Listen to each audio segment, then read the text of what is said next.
Spoštovana publika novomeških poletnih večerov, cenjeni gostje, lep dober večer in dobrodošli. Pred vas, spoštovana publika, bomo razgrnili nekaj razmišljanj o poeziji, ob pesniških zbirkah, ki so konec preteklega leta in letos izšle: Drevo Delfin, Alojzije Zupan Sosič, Bazen, ki ga odnašajo robovi, Helene Zemljič, in Erotika, Vinka Möderndorferja. Ker čas nikoli zares ni zaveznik, vedno ga je premalo, poezija pa če kdaj ravno v teh časih potrebuje čas, predlagam, da kar gremo in se potopimo v prvo pesniško zbirko, takole na dah.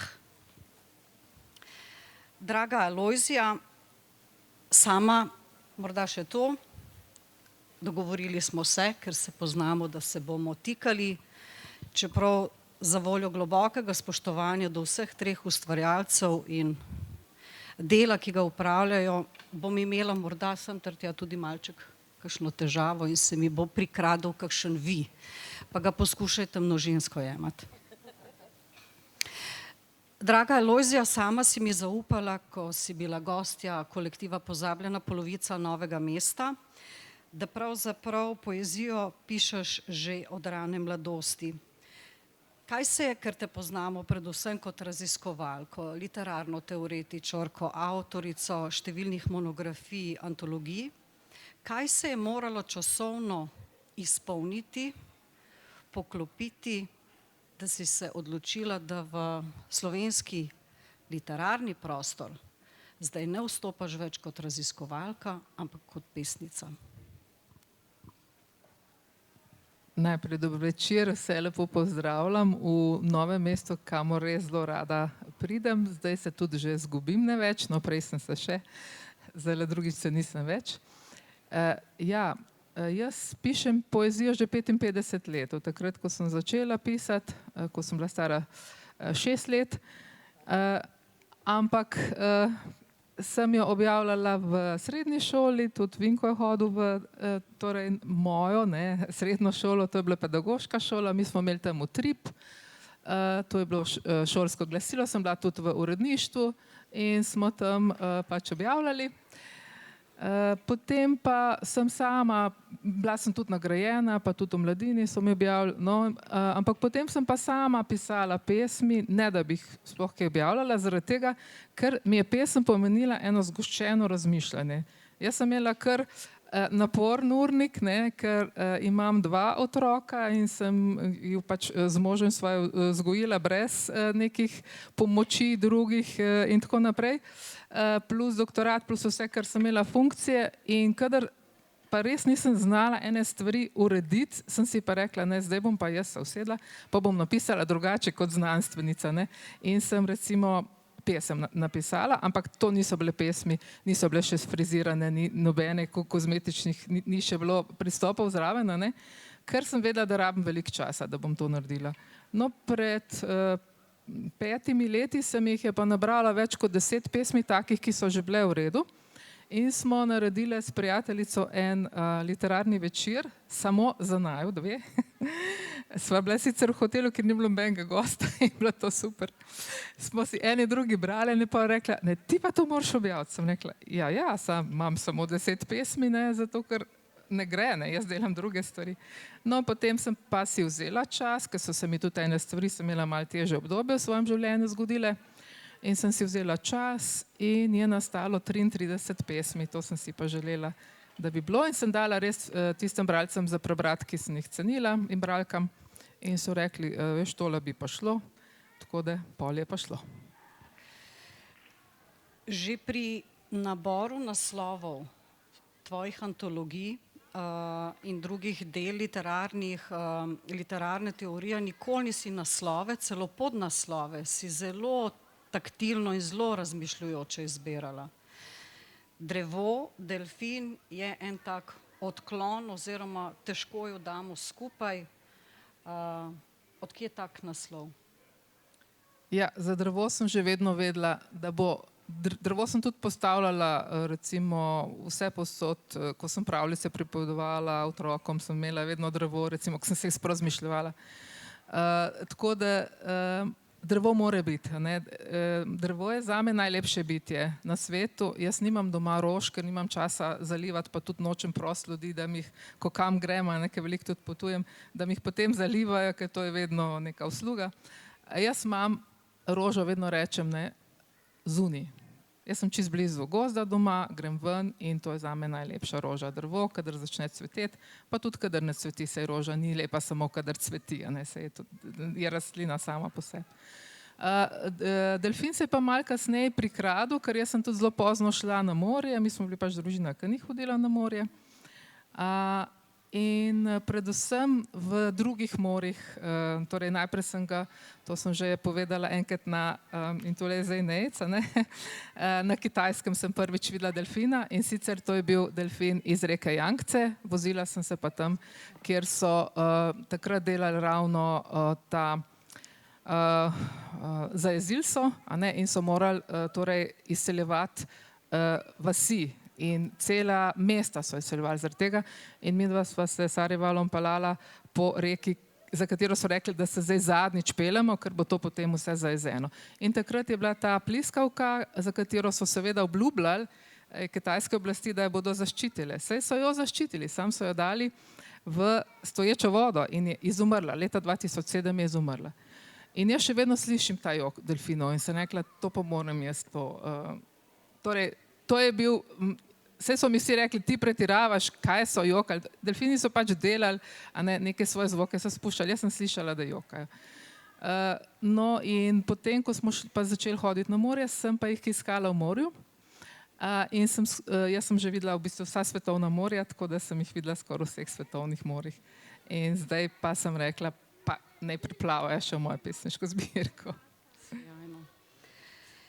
Helena, bazen, ki ga odnašajo robovi, je verz v pesmi Na novo zapisati kraj, pri čemer bazen nikakor ni dejanski bazen, ampak se steka v reke, v morja, tudi v neko najmanjšo enotico, kot je vaza na mizi.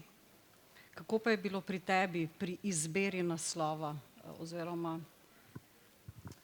Borila sem se s tem naslovom. Z urednico ali sama? Z urednico in sama sabo. Hotela sem morja. Zdelo se mi je, da je bazen to, česar hočem zbežati, o tem pač, kar je zamejeno, kar ni naravno zamejeno, kar je umetno zamejeno, in zmeraj se mi je zdel bazen ta negativni simbol. In edini bazen, ki je dober bazen, je ta, ki ga odnaša. In zmeraj sem hotela dati torej neko morje, da bi bilo pač, naredila sem tako 12 predlogov urednici, kjer bi pač bilo morje, in je rekla, ne, ampak veš, morje je povsod ogromno. Pač v vsaki zbirki je morje, morje, morje, morje, morje, morje, že čisto iztrošen simbol, ne bomo ga uporabljali. Ti pa imaš bazen, nihče nima bazena. In sem si mislila, ok, v redu. In potem v bistvu že ko je šla knjiga v tisk, sem bila rahlo razočarana, ker sem se vdala v ta bazen, ampak potem sem si na koncu rekla, da ampak se ga odnaša. Mogoče še ni čas za morje. Vinko, tudi naslov tvoje pesniške zbirke nikakor in sploh ni naključen. Erotika. Ja, ne, ni naključen. Jaz se z ljubezensko oziroma erotično poezijo ukvarjam od svojega, iz časov najine skupne gimnazije, ne. Malo prej sem bil tam. Ljubezenska erotična pesem, ta ljubezen pa erotika je zame zelo povezana, ne. Tako nekako se mi zdi, da ne obstaja ljubezen brez erotike in brez telesnosti. No, ampak to je druga stvar. Tako da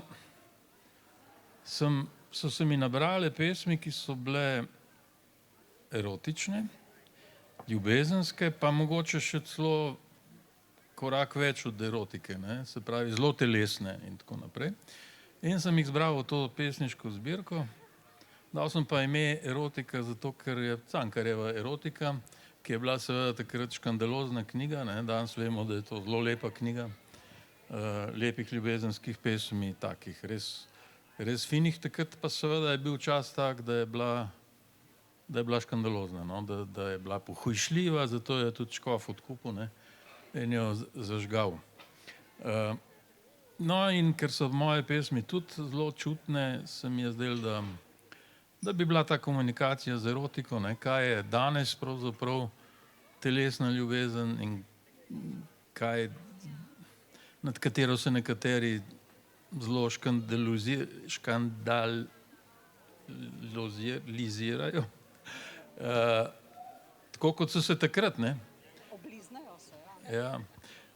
No, in tako je nastala ta erotika. Pa je urednik Andrej Blatnik se je strinjal, pa je rekel, veš kaj, fajn bi bilo, če bi ljubljanski škofija jo odkupila, ne?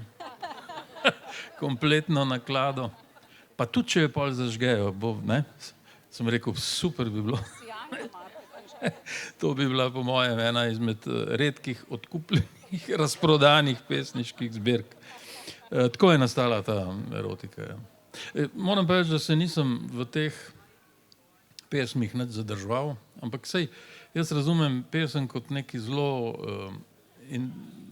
zelo iskrenega, oziroma nekaj zelo intimnega in pesnik postavi svojo bolečino, svojo ljubezen, svojo najskrivnejšo intimo ljudem, ne. Tako nekako jaz to razumem. In tudi mislim, da seveda ni besed, ki bi bile grde, ki bi bile škandalozne, ki bi bile nespodobne. Vse besede so spodobne, samo seveda odvisno je, kako jih uporabljamo, ne. Tako nekako, da je ta zbirka sigurno nekaj posebnega, no. Alojzija in Helena sta obe urednici, literarni urednici tudi, a ne? Alojzija vrednoti poezijo, jo kategorizira, tudi študentom predavaš, a ne? Koliko je tle se najde neka zagata urednice, ki ve vse tehnično, kako more? Pesniški ustvarjalni proces, jaz si tako himnično predstavljam poezijo, da ste pesniki takrat v nekem posebnem zamaknjenem stanju, da je zelo pomembno, da proces teče, ta čistina se potem kasneje ustvarja. Koliko je tle lahko nekih zadržkov, čist kot vprašanje naslavljam nate in potem na Heleno?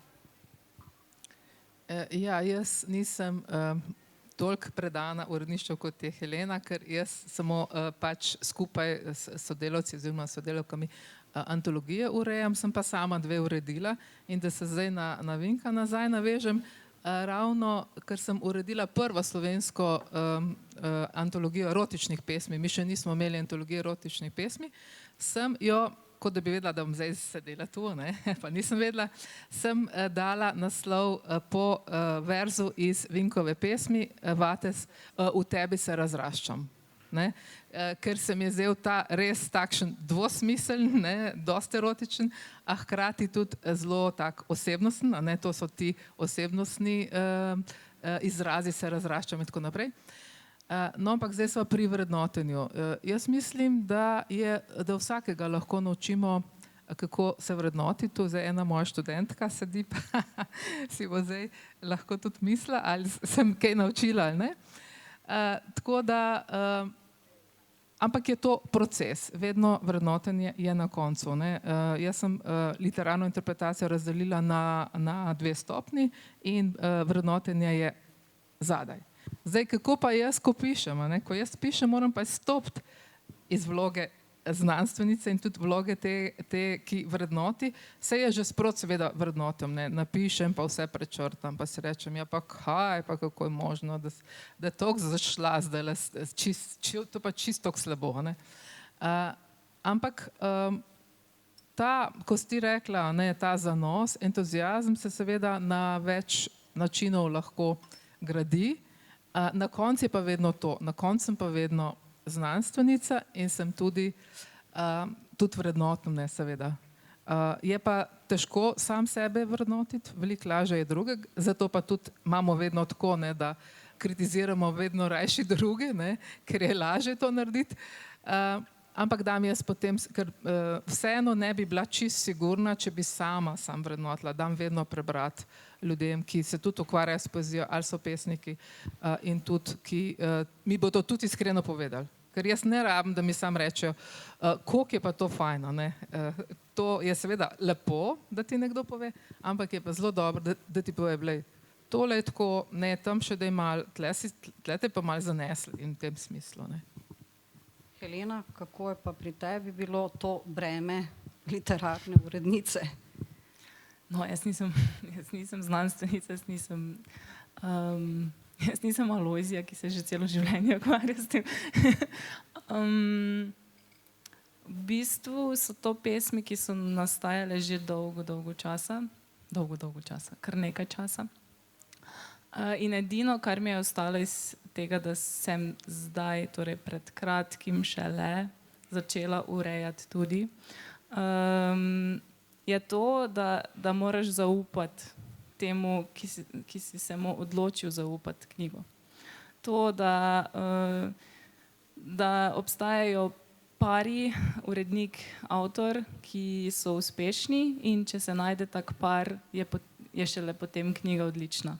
Včasih se ne najdejo in ni kriv avtor, ni kriv urednik. Včasih pač ne razumeš tega, kar on hoče povedati, kar hočeš ti povedati. In jaz sem se odločila, da ravno zato, ker sem takrat začela urejati, to zdaj spet poudarjam, sem se odločila, da pač Veronika Šoster je bila moja urednica.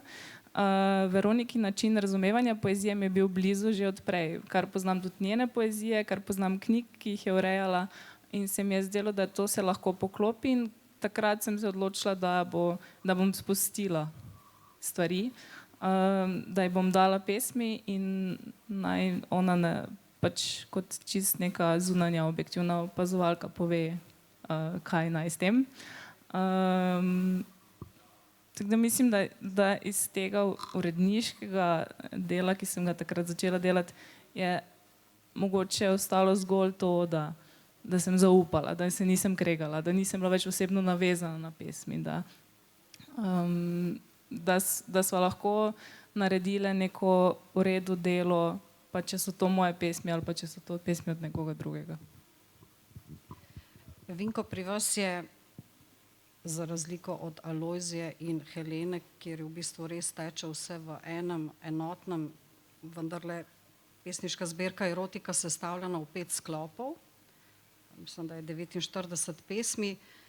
Ali vam kot prekaljenemu pesniku urednik poreče, morda pa tega ne bi umestili? Se kdaj zgodi kakšen tak suspens med avtorjem in urednikom oziroma?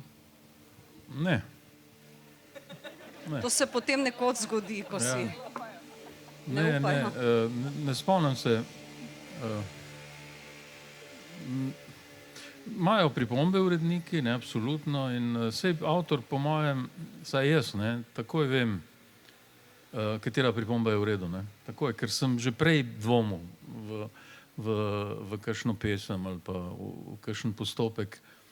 Tako da z vsemi uredniki, z velikimi uredniki sem sodeloval, praktično z vsemi, sem se zelo dobro razumel, sploh ni bilo težav, se mi zdi. No, tudi, kaj vem, no pa,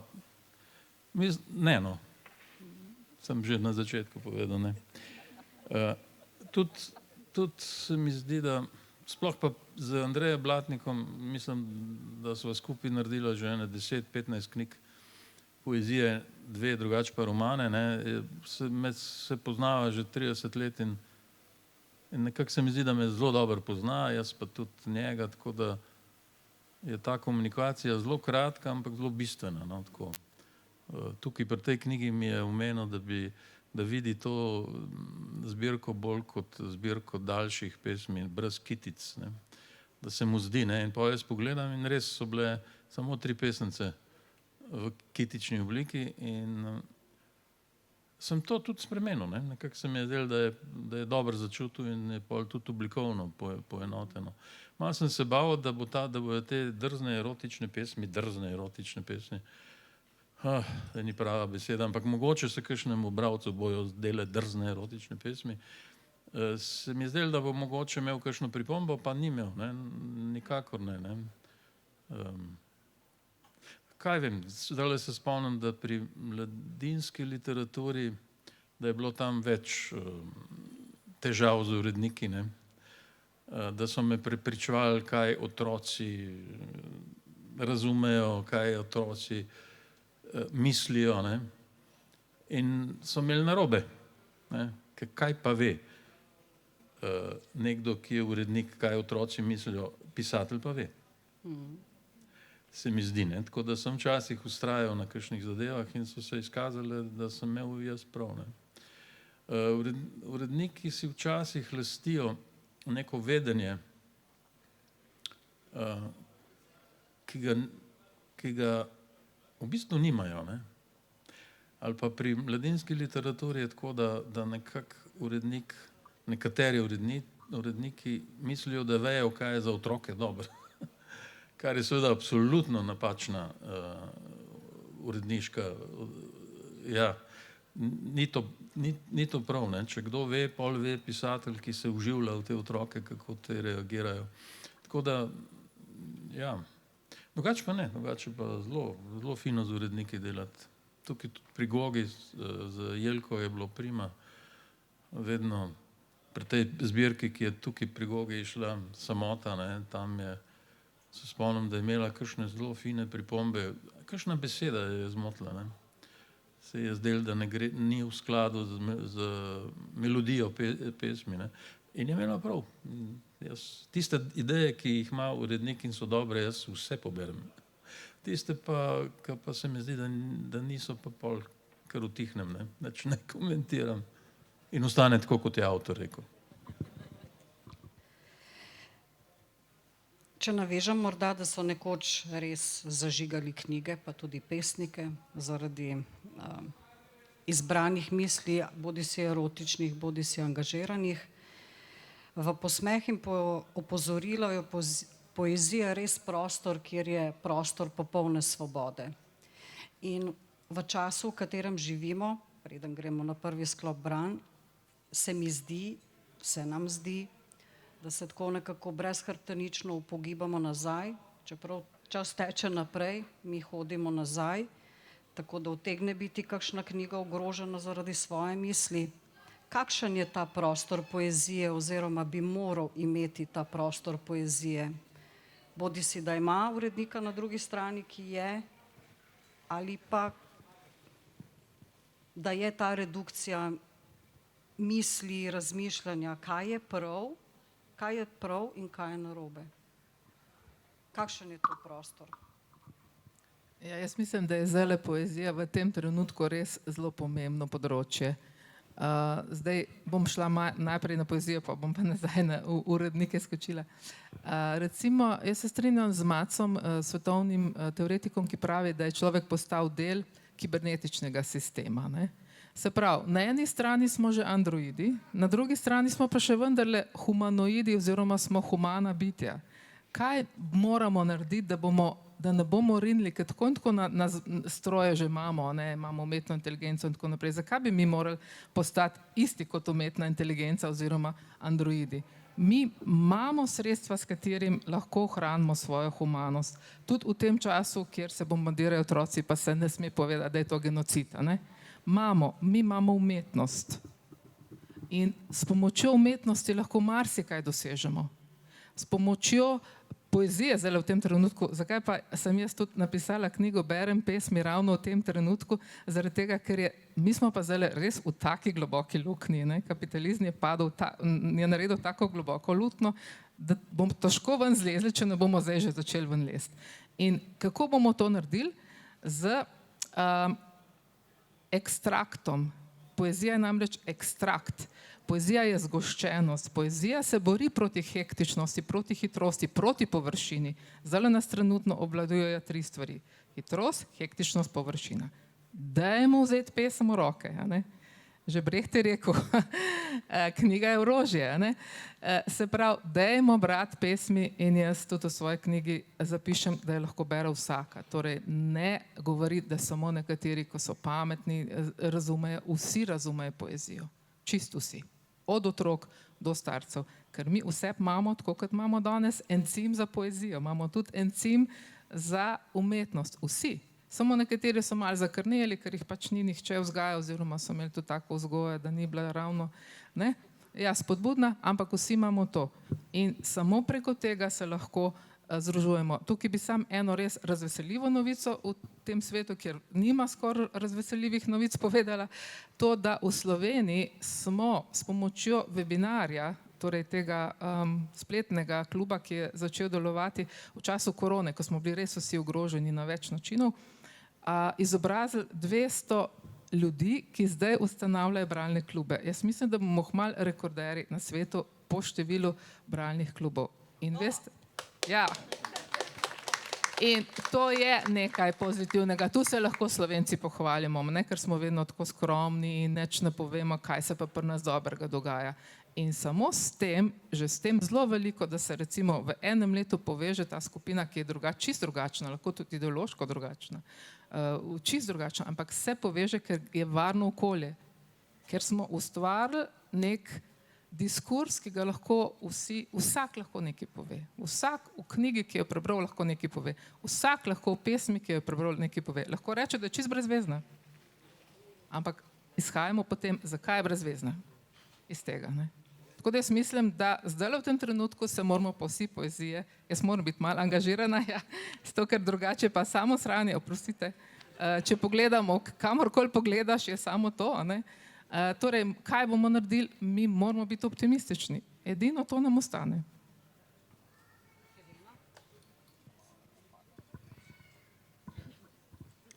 Ja, se strinjam. Ja, in kar poezija mogoče še ponuja, pa to, kar ne srečamo na vsakem koraku, je pač to nek dvom. To, da ni nič, da ni treba, da je vse povedano z dejstvi, da je to miza, da je to bela miza, da je zgolj in samo to in iščemo enopomenske besede in iščemo najbolj enostavno rešitev, pač problem rešitev, ves čas to in kako priti najlažje do nekega najbolj efektivnega rezultata. Poezija pa nima enostavne rešitve, nič ne pomeni samo eno stvar. In na koncu mislim, da bi to neko gojišče dvoma, to, da ni vse trdno, to, da je fajn, da ni vse trdno, to, da pač lahko samo sediš in gledaš in včasih ne razumeš. Tudi to se mi zdi, da ni treba zdaj, ko gremo brati pesmi, pa si rečemo, zdaj pa pač ničesar ne razumemo, bla, bla. Ja, mislim, prišel si do nečesa, kar ne razumeš, ni to fajn, da lahko to priznaš, da ni treba, da je vse dejstva, ki jih rabiš v življenju, že v naslovu. Bog ne daj, da bi prebral cel članek. Bog ne daj, da bi prebral nekaj, kar boš pa moral 5-krat prebrati, preden boš mogoče kaj odnesel, pa mogoče ne boš, pa to tudi ni slabo. To, da ni treba, da je z nekim direktnim učinkom, ki ga boš dobil v sekundi v možgane in potem boš šel ven iz tega. Ja, in ta nek to so ponavadi grde besede, to neprepričanost, ja, dvom, neresničnost. Tega ne maramo, ne? Ampak vse to vodi do nekega kritičnega mišljenja. To, da si ti sposoben dojemati različne stvari in da si potem, da si dojemljiv za te stvari, da ni treba, da ti nekdo pove ukaz, ki ga moraš potem izvršiti, ampak da se znaš ustaviti in pogledaš, aha, a je to sploh smiselno, kar mi nekdo govori. In vse pesmi niso smiselne, obstajajo tudi slabe pesmi na tem svetu, ne. To, da te lahko nekaj premakne in da ni treba, da ima pač nek efekt v tistem trenutku. In se mi zdi, da poezija to omogoča, to neefektivnost, ki pa potem lahko vodi do lepih stvari, do ustvarjalnosti, do vsega tega, kao ne rabimo, no. kar ni potrebno za tako. Ja. Ne vem, če se spominjate, lansko leto, tudi ko smo imeli novomeške poletne večere, gostja je bila Anja Zagolob, ki je rekla, da te pravzaprav poezija, branje poezije opolnomoči do stopnje, da si pravzaprav lahko potem del neke argumentacije.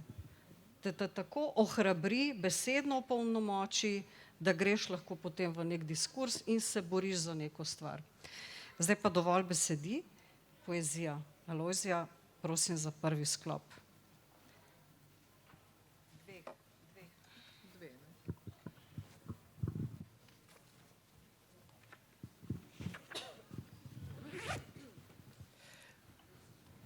Prebrana pesem. Pesem je prisluškovalka. Uho prisloni temu, česar ni. Pesem je prevajalka. Prevede svet v kaleidoskop resnice. Pesem ni lažnivka. V sebi naredi resnično vse, kar si izmisli. Prebrana pesem je mangrova. Semena v trdih tleh, v vodi korenine. V njej drstijo ribe, sol zračijo drevesa.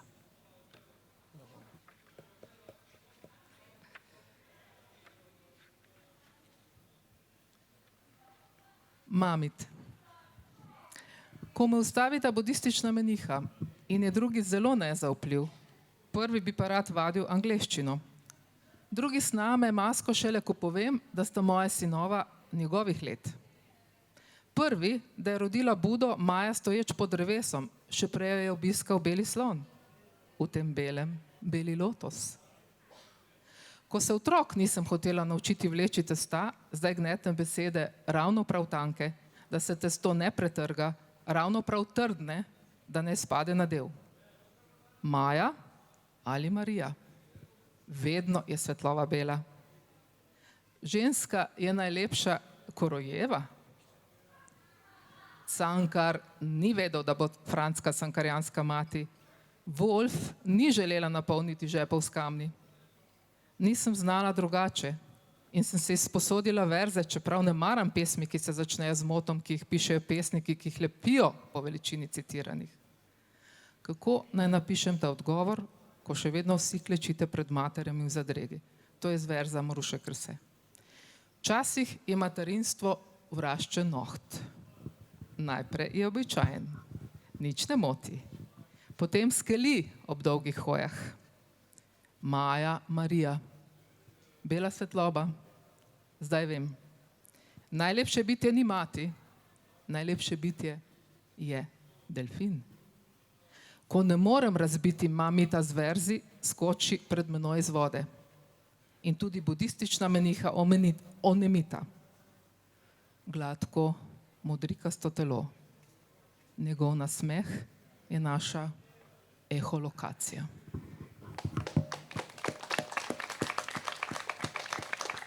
Hvala. Amazonka.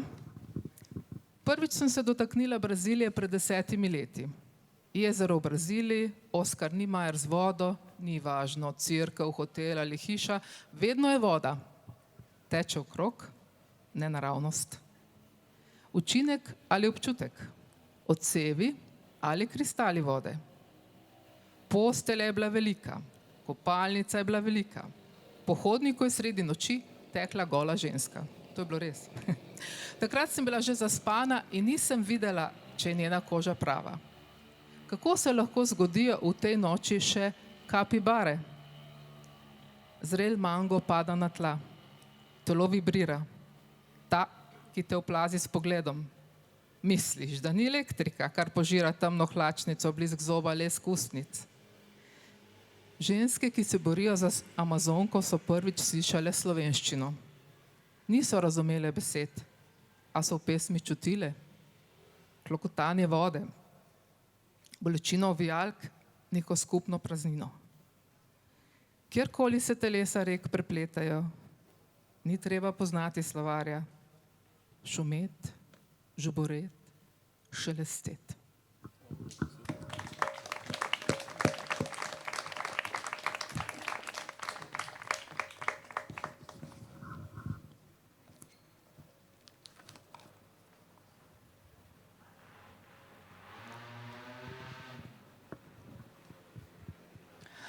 Moj otrok bo najmanj poseben, ker bo med zadnjimi v vrsti. Pred njim bodo talenti osvojenih kahlic, velikih belih medvedov in besed, ki bodo pomenile vse od debelega ledu do kupa tankih vej za hišo. Moj otrok ne bo imel svojega prostora. Živel bo v avtih in kolesa bodo narekovala ritem njegovega spanja. Knjige, ki jih bo bral, bodo imele zapiske ob robu.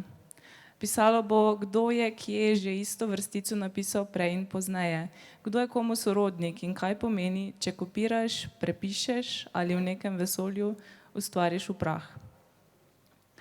Njegove igrače bodo raztrgani listki papirja in igral se bo v praznih kartonastih škatlah. Oblačil se bo vse, kar mi bo prišlo pod roke. Celofan, krep papir, izgubljene šale, nogavice, kožuhe, zimskih zajcev. In toplo mu bo, ko bova poiskala zavržene dele telesa, zakurila grmado, na novo skovala njega in mene v nekaj, kar je že bilo in mora biti znova.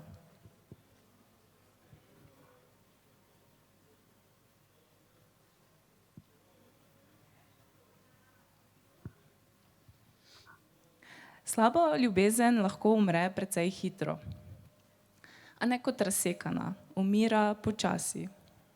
Razpada na tujce in potem je ne moreš več označiti, določiti meje ali otoka. Razleze se v tekočini v nekaj večnega. Ne da bi vedela, si napiše pesem. In zmanjka je za roke, spolzi med prsti. Samo luknje ostanejo, prstne blazinice, ki tipajo za gladko ploskvijo papirja. Ne ostane veliko. Umre precej hitro, se prelevi, kožo pusti za seboj in ostane.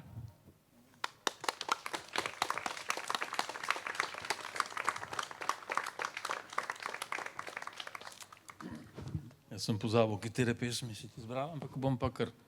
No. Ne, sem našel eno.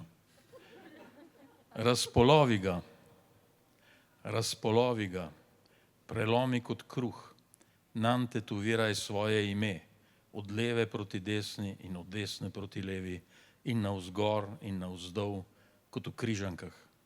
Zažgi ga, brcaj po ulici, skuhaj ga in ga razdeli v krožnike v domu za brezdomce. Daj ga na razprodajo, daj ga zastonj po 10 dekagramov na vsakega, ki pride mimo. Nikoli ga ne bo zmanjkalo. Ne oziraj se name, na oči, na otožen pogled zapuščenega psa. Ne oziraj se na bolečino. Daj ga na povodec, srce moje.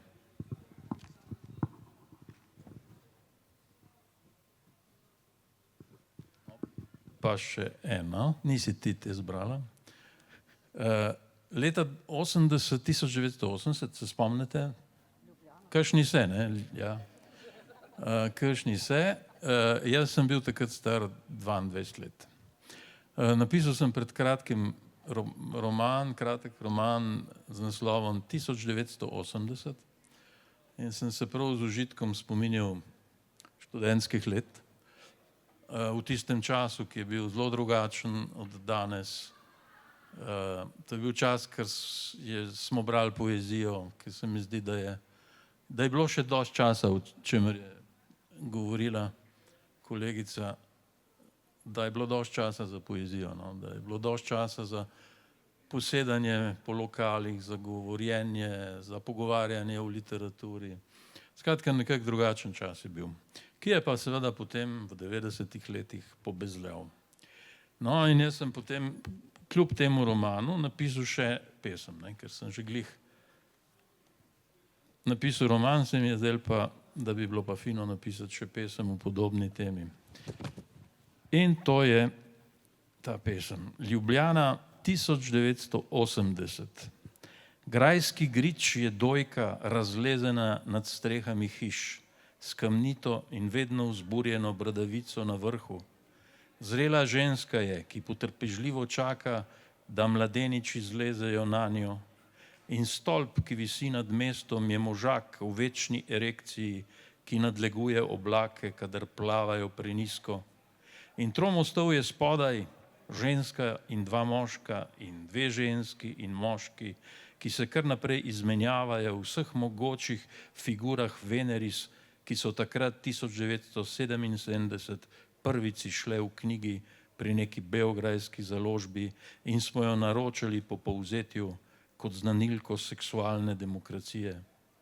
Kadar je težka noč in vse prazno okrog tromostovja, prilezejo na plan trojčki, punca z oddelka za primerjalno književnost in dva fanta z gledališke akademije, poležejo po stopnicah zgoraj v mraku pred vrati cerkve, ki v svoji rdečkasti barvi moralizira mesto.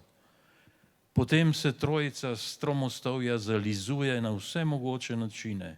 Ona njiju in ona dva njo, z usti, z roko, globoko v njej in z obema rokama med njunimi nogami in izzivajo Boga ter takoj navlečejo hlače in krilo nase ter pobegnejo v noč, ko se od nekoč pojavi miličnik.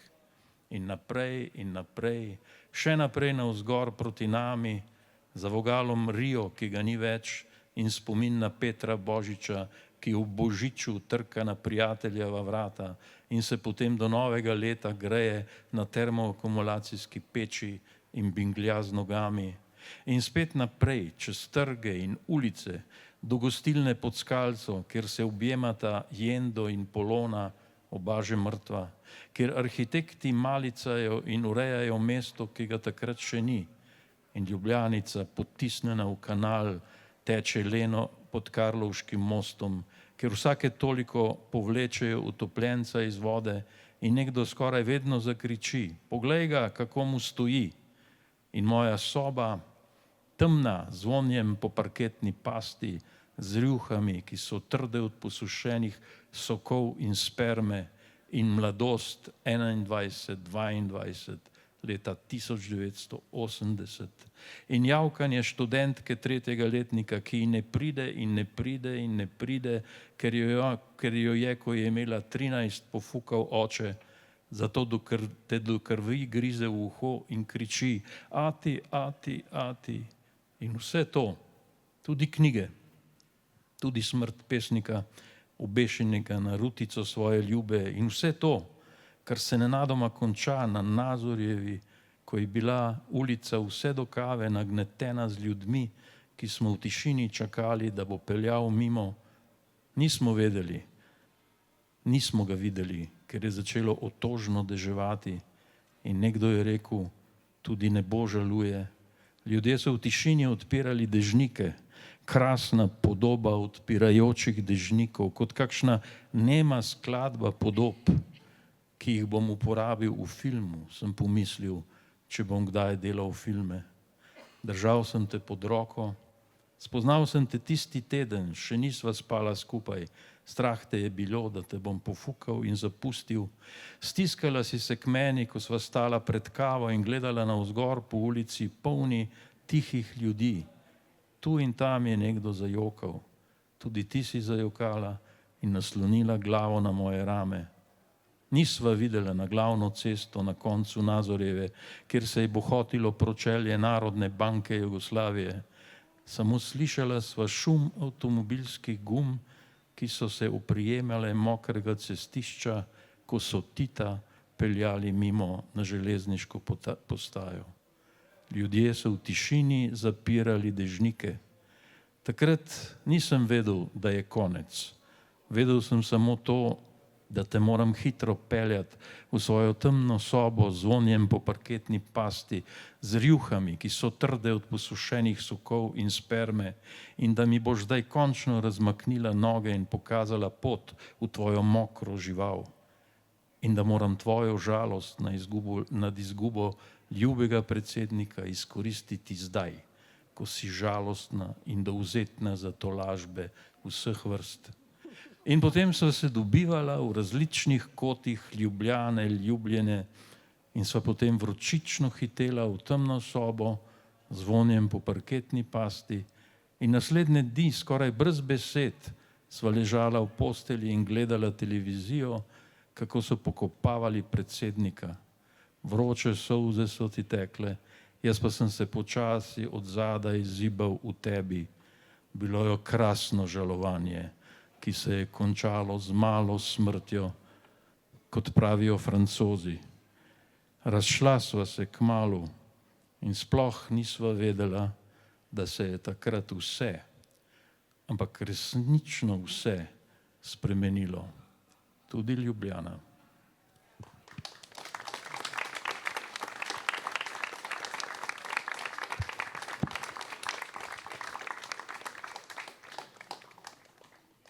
Kje se, bom tukaj zdaj začela, kje se pretakne ljubezenska erotična poezija in kje se lahko spodmakne od tla, no, uporabim tvoj, spodmakne od tla, ko gremo preko v te telesne komponente, no, poezije.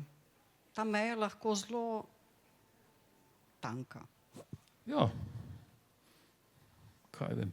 Predvsem se mi zdi, da je poezijo, če se zdaj navežem na besede kolegic pesnic, da je poezijo treba čutiti, ne razumeti. Da nekako pri pisanju in pri branju, jaz sem veliko večji bralec poezije kot pesnik, ne. Pri branju je treba nekak način izklopiti razum, ta logičen vsakdanji razum in se prepustiti glasbi, ki jo imajo besede, čutnosti, ki je, ne, tako nekako se mi zdi, ne. Če iščemo nekaj racionalnega v poeziji, potem ne bomo pravi ljubitelji poezije, ne. Poezija je vse, je veliko več, no, se mi zdi, prav čutnost, ne. Emocija, ne. In tako jaz tudi razumem ljubezensko poezijo, ne. Ne ločim ljubezni od telesne ljubezni, se pravi, ne ločim, ljubezen ne obstaja kot nek pojem, ljubezen, ne, vedno je telo zraven, ne. Ljubezen je pravzaprav iskanje sorodnega bitja, s katerim boš postal eno. Se pravi, ta telesnost se mi zdi meni osebno, ni nujno, da se drugi pesniki s tem strinjajo, ampak jaz ne ločim ljubezni od erosa, ne. Se mi zdi, da je, in to tudi v teh svojih pesmih pripovedujem, ne, tako nekako, na različne načine.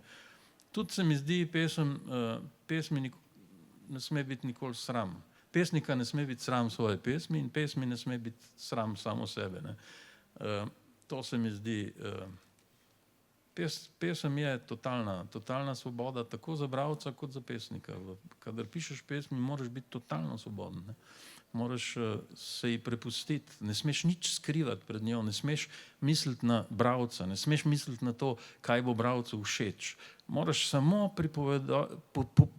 spesniti pesem, moraš samo obrniti sebe navzven kot rokavico. Se pravi, vse, kar je skrito v tebi, mora priti ven. In potem seveda, če ti uspe, in to ne uspe vedno, ta iskrenost je težka zadeva. Težko je biti zelo iskren. Tudi sam pred sabo je težko biti zelo iskren. Jaz sem se včasih kakšnih pesmi svojih ne sramoval, ampak bilo mi je neprijetno, da nekdo, kadar sem jih na glas bral, da nekdo sliši moje misli, moja čustva. No, danes me seveda ni več, ne, da sem bolj brezobziren, ne, kar se tega tiče. Tako nekako se mi zdi. Mislim, da pesem ni rezervirana da je poezija ni rezervirana za pesnike, pa za tiste, ki imajo neko afiniteto do poezije. Poezija je za vse. Samo ne smemo v njej iskati vsakodnevne logičnosti, ker je ni, ne. Ne smemo se čuditi nad nenavadnimi povezavami besed, nad nenavadnimi metaforami, ki se nam zdijo z vidika vsakdanjega razmišljanja nemogoče, nerazumljive. Treba se absolutno prepustiti, ne. Prepustiti, da pesem pride vate. In jaz ne vem, jaz vsak dan preberem eno pesem, Ne eno pesem več, ampak zjutraj se moj dan začne z pesmijo, ki jo naključno izberem iz knjižne police, kjer imam ogromno poezije. In vedno je pesem, ki jo naključno zberem, prava. Vedno. Kot se mi zdi, kot da ne iščem jaz pesmi, pa one mene najdejo, tako nekako se mi zdi. In to mislim, da je, dan je zato nekako lepši, bogatejši, globji se mi zdi, ne? Tako nekako. Tako da poezija je absolutno dostopna vsem, samo nekako moramo premagati, ne? Vsak dan si vzeti čas, kot je rekla kolegica zanjo, in mislim, da bi bilo življenje lepše. A lahko še nekaj? Ja. Če se pa vežemo naprej, ne, tukaj je Kete hodil po tem trgu in napisal najlepše pesmi, ne, o tem vodnjaku in tako naprej. No, bil je zelo srečen v tem mestu.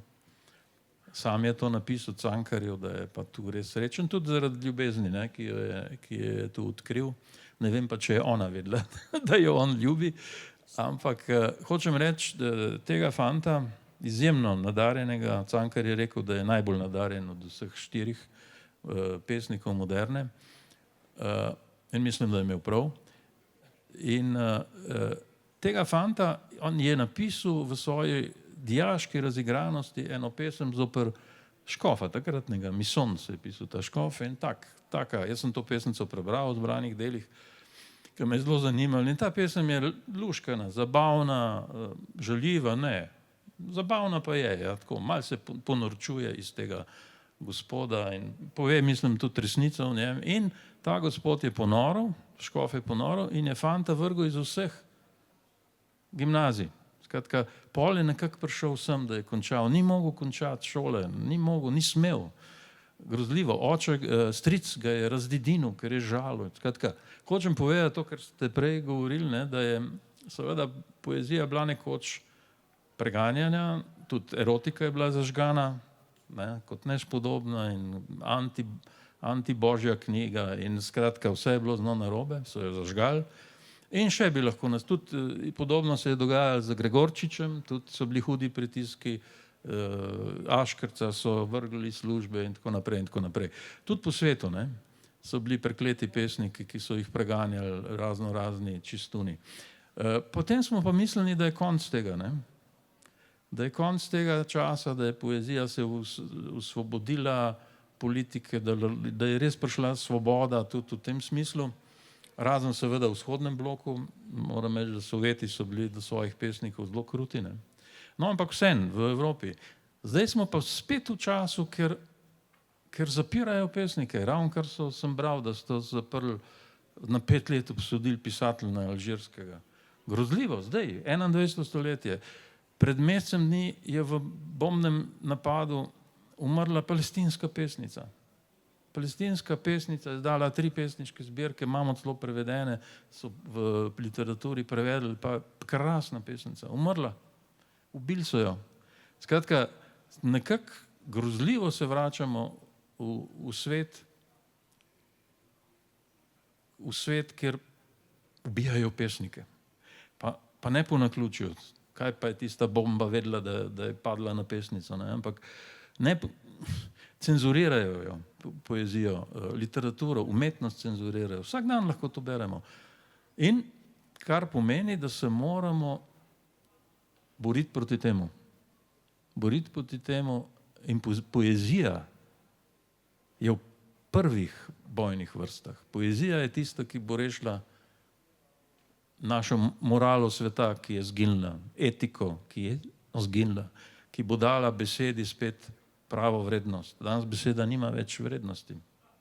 Tako nekako, zato sem jaz velik svečenik poezije in zelo verjamem v poezijo in dajte brati poezijo. To je naša rešitev. Hvala lepa.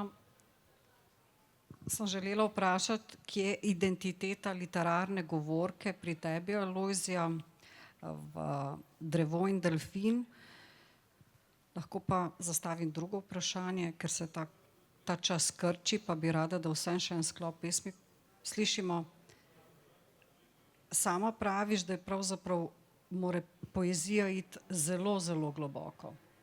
Samo tista poezija, ki res zareže v samo bistvo, je prava poezija in vendarle je poezija nek avtobiografski zapis, seveda v prenesenem pomenu in to je razkrivanje tudi neke identitete pisca, a ne? Hkrati pa tudi ta razrez, kako je Vinko rekel, odraz neke družbene sile, časa, prostora, v katerem je pesem nastajala, pesnik, pesnica ustvarjala in ob zavedanju, da že lahko se vršijo pritiski, to se pravi, Vinko uporabi od leve proti desni, ti imaš srce na levi strani.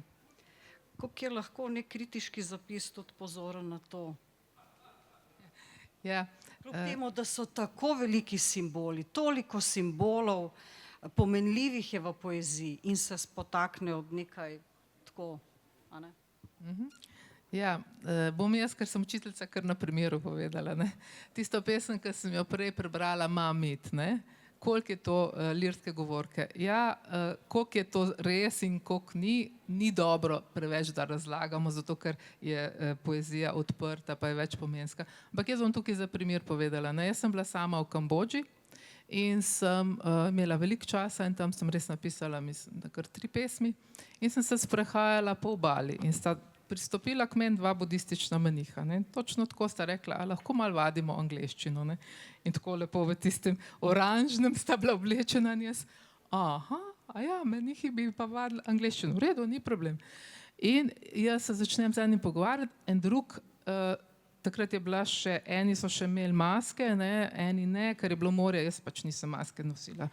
V glavnem, dejansko tisti drugi je bil skozi to takole v krču, ne, dokler nisem jaz rekla, fanta, koliko sta pa stara, jaz sem pa že sinove toliko stare, kakor sta vida stara. In zdaj jaz bi lahko napisala to pesem, ne. Sem bila, torej sem se pogovarjala z budističnima menihoma, vse bi bilo to zanimivo, se ni ravno čisto vsak še pogovarjal, ne. Ampak potem sem si pa rekla, ne, treba je to narediti še, da bo še izven te lirske govorke, kaj, ne. Se pravi, zakaj sta ona 2 mene drugače gledala, ko sem jaz povedala, da sem mama? Kaj to zdaj pomeni? Ne? In ravno ta mit matere, ne, ki jo, mi ga še vedno nismo presegli, zato sem dala not Marušo Krese, ki se je zelo veliko s tem ukvarjala. Ne? Ker mame imajo še vedno, se na mame lepi ta marijanski kult, ne? Se pravi, mama se mora do konca, ne? In Cankarja se tukaj omenja, ampak Cankar je imel 100 različnih tipov žensk, ampak ravno tega najbolj žrtovanskega s Fransko so si Slovenci izbrali, ne? Seveda vemo tudi zakaj. Ne? On je takoj napisal Hišo Marije Pomočnice, kjer so bili čisto drugačni liki, ampak ne, sam Franska je vedno ostala v Sloveniji, da je to tip matere. Imamo različne tipe mater. So matere, ki se zelo žrtvujejo, so matere, ki bi tako kot Franska si pač prerezale žilo, pa dale zadnjo kri za svoje, ampak a je to bistvo?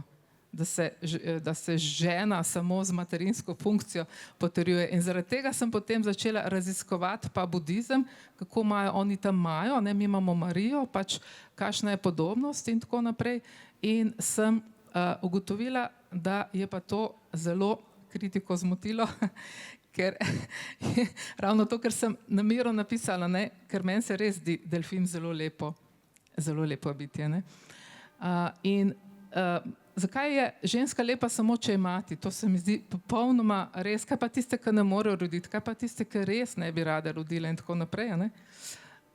No in to so nekako sešteli skupaj in so ugotovili, da v eni moje pesmi tudi piše, da se desni in levi prekat združita v levo srce, ne? Ampak jaz sem to namerno dala, sej, a nimamo vsi srca na levi strani, jaz si upam, da ja, no tole, ker drugače bi imeli že probleme, če ga ne bi imeli.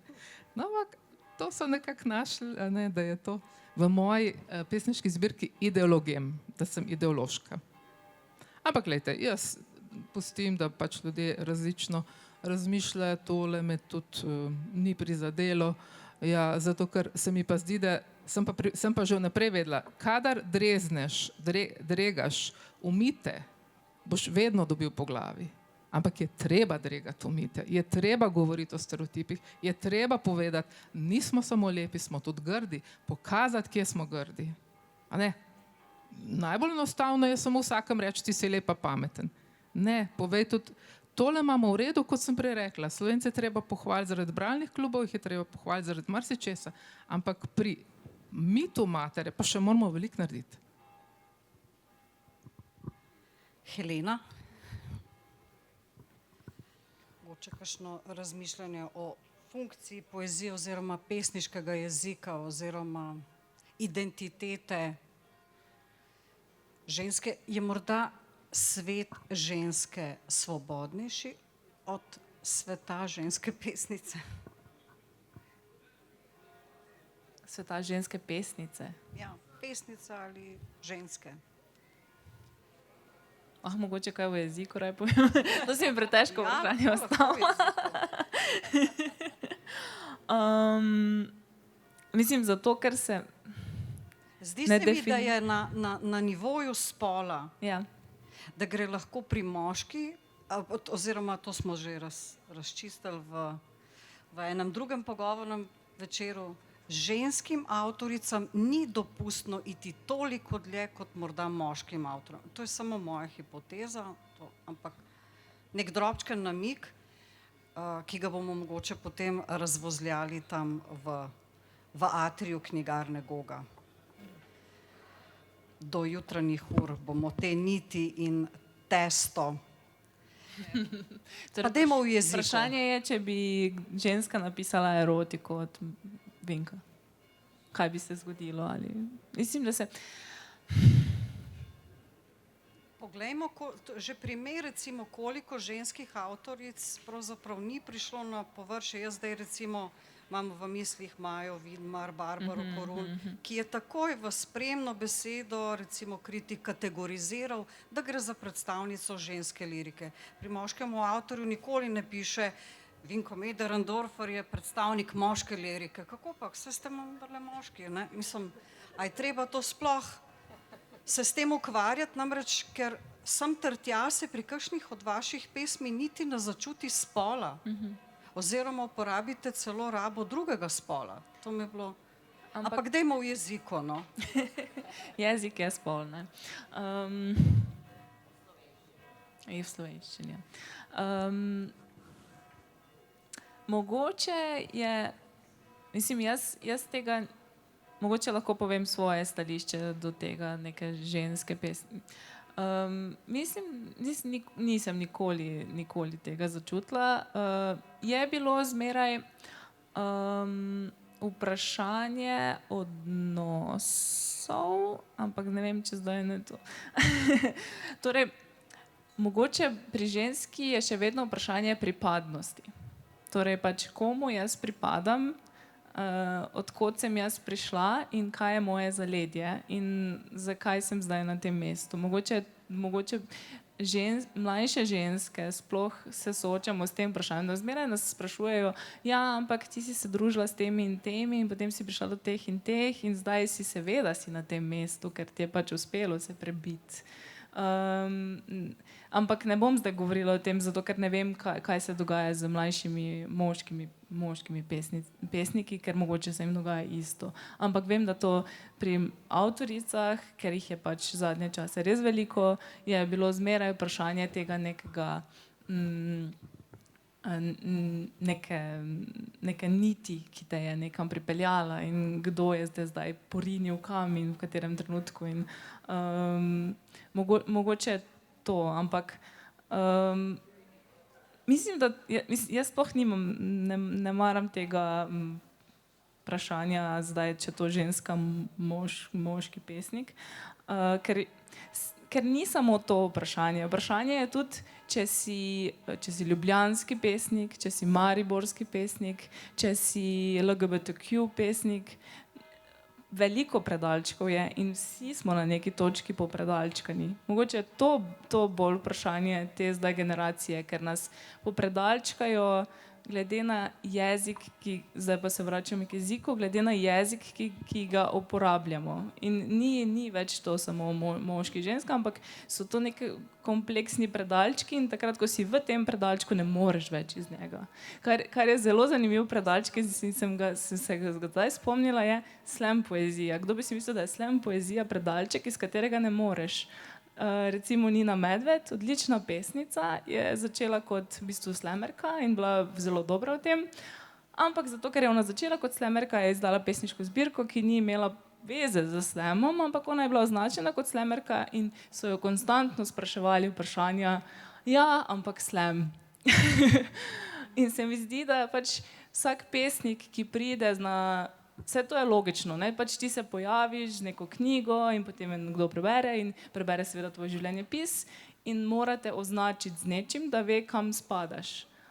Težava je, ko se ne moreš rešiti te oznake. Pač isto je pač recimo mariborski pesnik, pač slučajno si iz Maribora in si pač mariborski pesnik in to pomeni, da v Ljubljani ne moreš nastopati, to pomeni, da si tam živel, da imaš neko drugo poetiko, ker se tudi poetika potem določa na ta način. Cel jezik ti s tem določijo, zato ker tudi potem so izpostavljene tiste pesmi, ki se vezane na to. Ne? Bog ne daj, da si iz Prekmurja. Bog ne daj, da napišeš pesem o Muri, ker potem je to edina pesem, ki bodo jo brali. Ne? Če si iz Novega Mesta, Bog ne da napišeš pesem o Krki. Ker je in potem si ti lahko napisal 30 ostalih pesmi, ki nimajo veze s tem.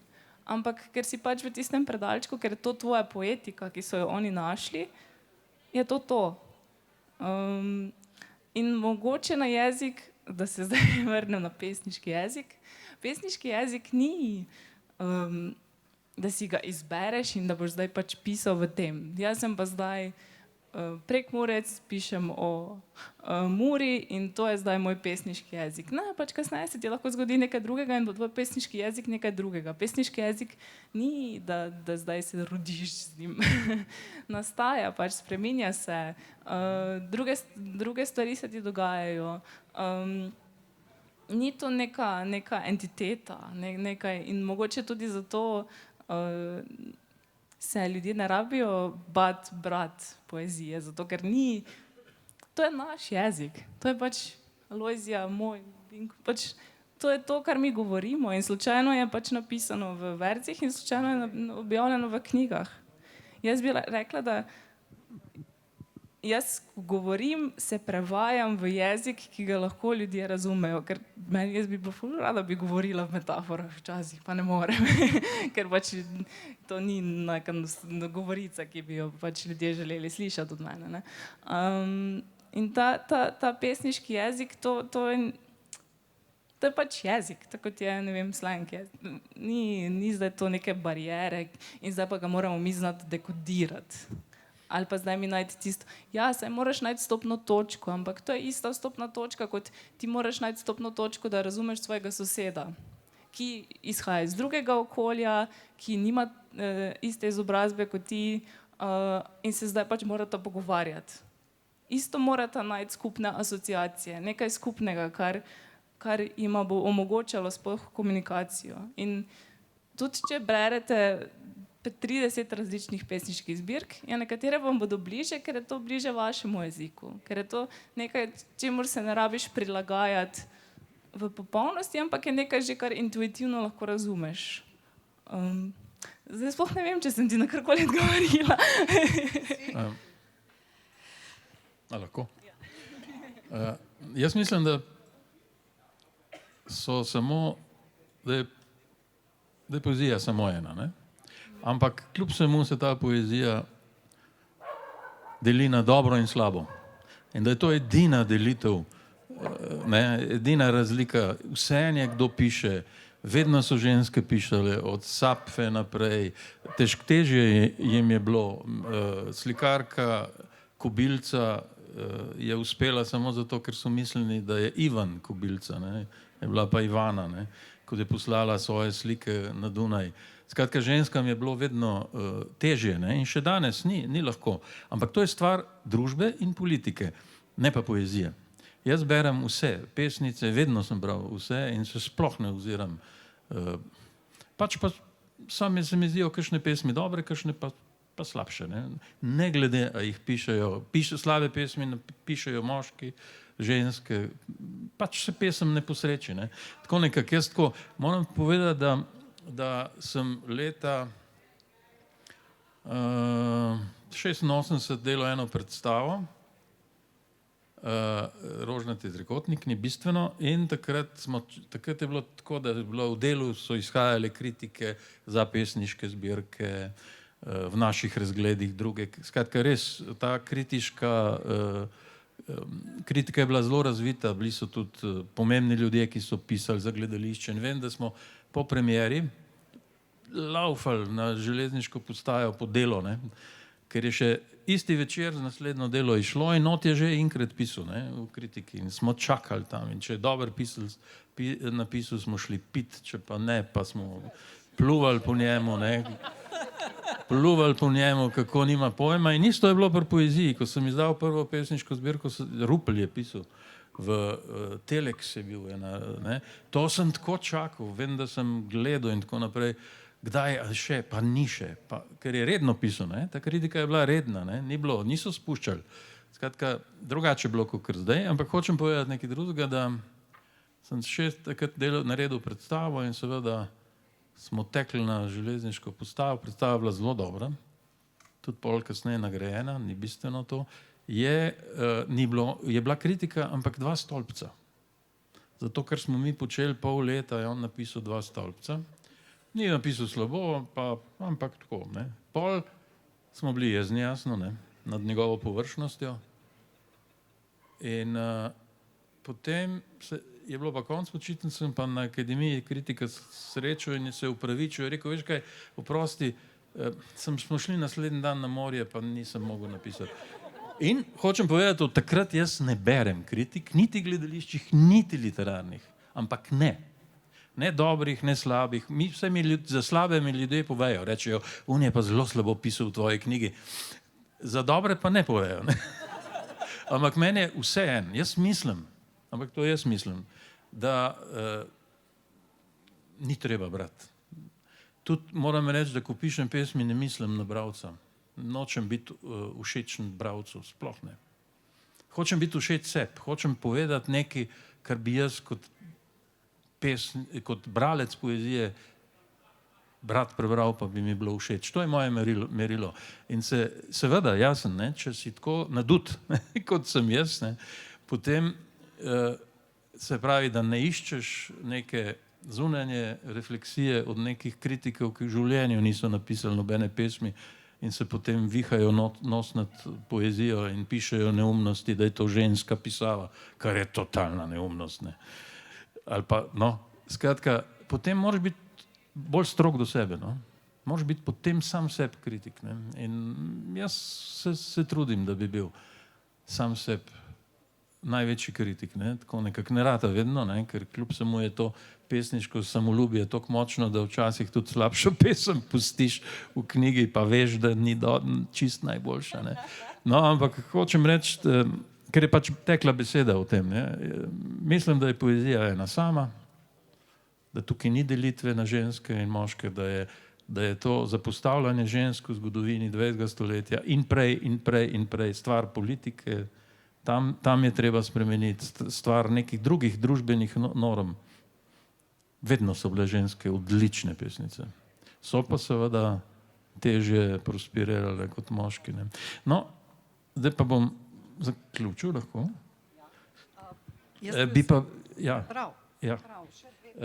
Večja dilema mi je, meni osebno velikrat bila, pa najbrž vsakemu pesniku, kakšna je moč poezije, lahko poezija spremeni svet. Ne? To sem se velikrat spraševal, sploh v tistem obdobju, ko sem pisal socialne, angažirane pesmi, se mi je zdelo, a lahko ta pesem spremeni svet. Kje je mesto, kakšno moč ima poezija, ne? In tako sem pa napisal, in pa sem ugotovil, da za nekatere stvari je pa tudi poezija nemočna, ne? No, in bi prebral to pesem iz zbirke, ki je išla pri Gogi, zelo meni ljuba zbirka, urednica je bila Jelka. In to je zadnja pesem v tej zbirki in bi jo prebral. nemoč poezije.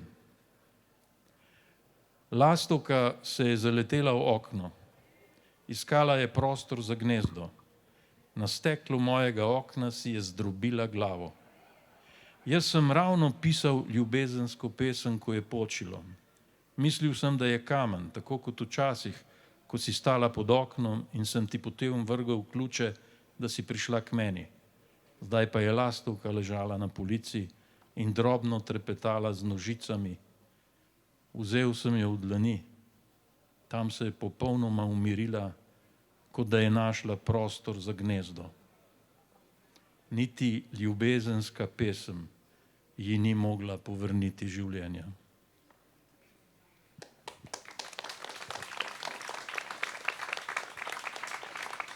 Helena, bi ti še kaj prebrala, prosim?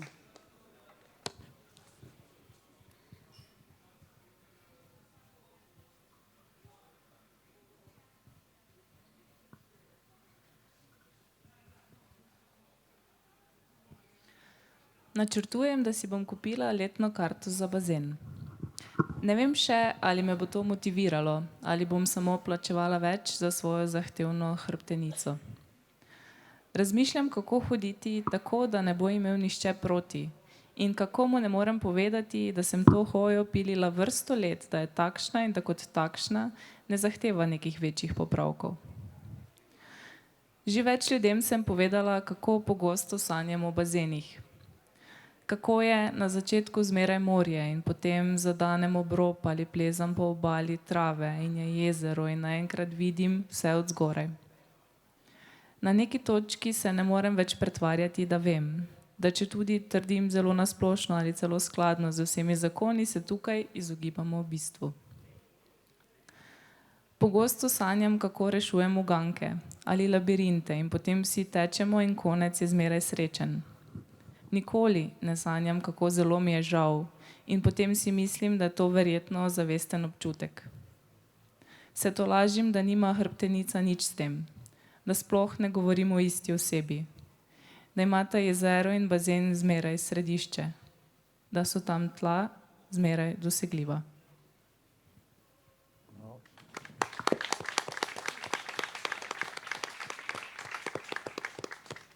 Vseeno, zato ker ta pesem je nastala na tem trgu, ko sem delala v knjigarni.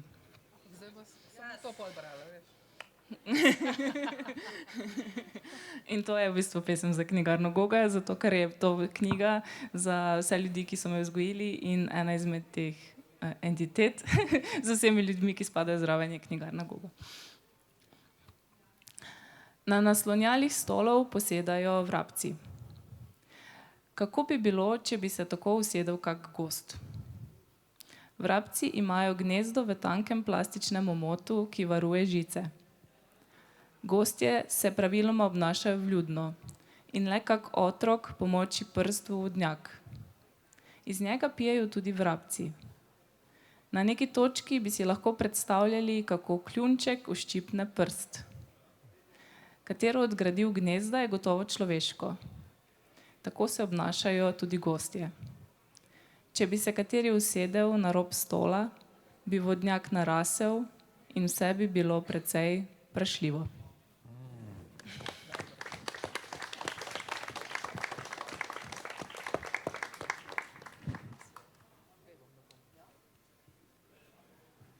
Bom eno skrajšala, da ne bomo predolgi. Se pravi, še dve bom. V imenu telesa. Najprej so oči, ni slovnice in ne slovarja. Med vsemi luknjami v besedah krč.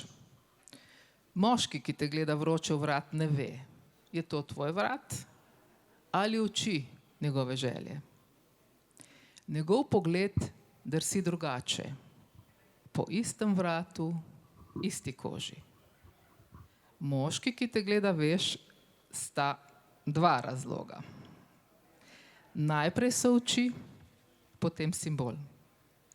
Kot zvok jezika, ki ga ne poznaš dovolj, med tujimi vrzeljmi tipaš bistvo.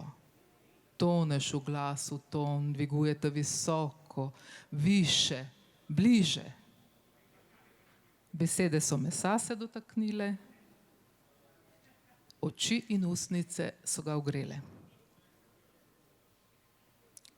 Si v votlini, kjer so te sprejeli sami neznanci in ena luč in več plesalcev. Ko roka se premika mimo svoje teže, je sploh še del telesa? Pete to potajo, Bog se premakne hitro, usklajeno, noge kar drsijo. To pot in plosk in sklik. Plesalka pleše. Ko govori telo, ciprese završijo. Zeleni veter in sonidos negros. Tudi ko govorim svoj jezik, o telesu ne znam govoriti.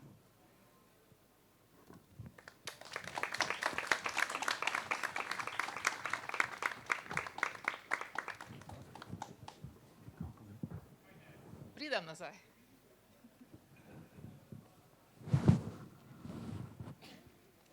Drevo je hiša. Pesmi je naslov Magritte. Drevo je hiša. Hiša je drevo. Drevo je odprlo vrata hiši. Hiša je prižgala luč in me v drevesu osvetlila. Hvala.